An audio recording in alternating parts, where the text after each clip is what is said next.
Chrono Commentary. I'm your host, Brent Garcia, and today's review, we're going to be looking at the Casio G-Shock Tide Graph. This is part of the Glide series. Very cool watch, kind of a funky color. I've gotten a lot of comments on this watch. I get a lot of compliments on this watch.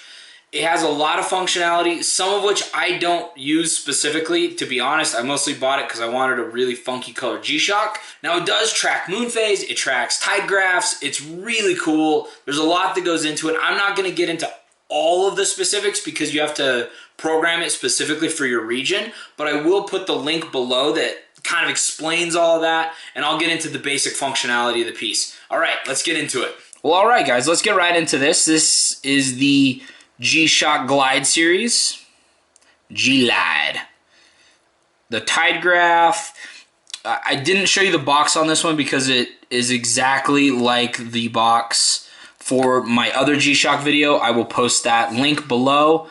I'll also post a link of, if I don't cover everything, I'll post all the specs for this watch. I'm just going to copy and paste it off the G-Shock website and put it in my comments below.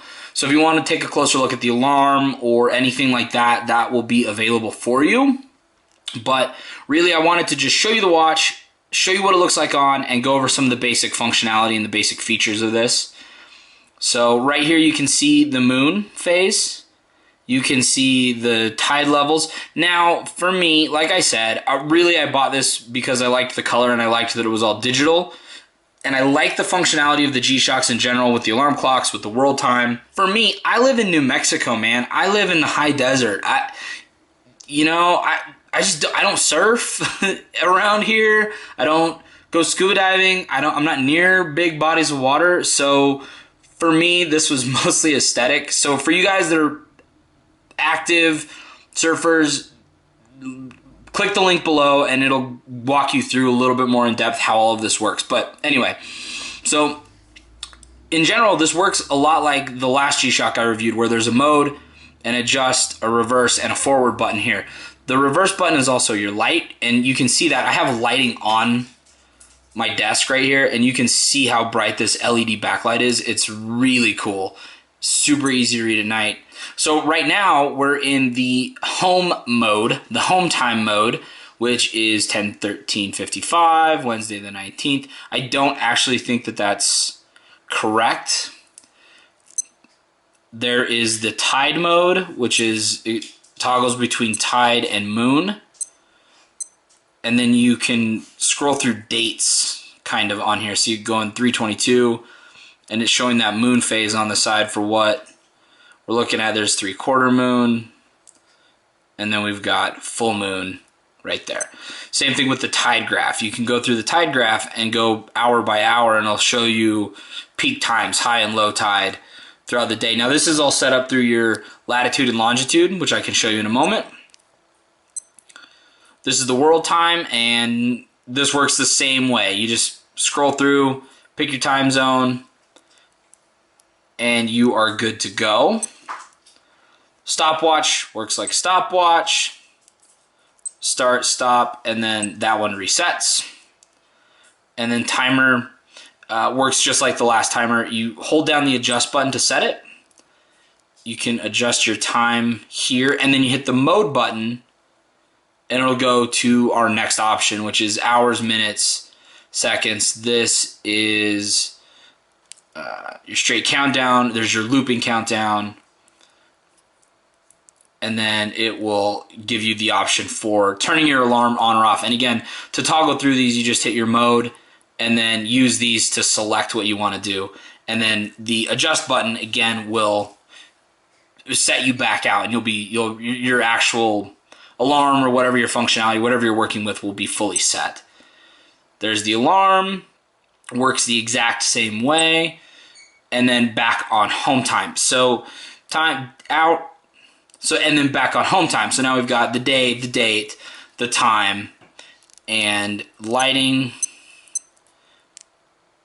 and then our adjustment. So if we hold adjust, it will put you to this mode. That is daylight savings time, on or off. I am currently in daylight savings time. This is the UTC. Honestly, I don't know what this is. I looked on the G-Shock website, like on their forum, and I just punched in whatever this coordinate is for the Denver time zone, which is where I live. And then, of course, here is our actual time. And then the date.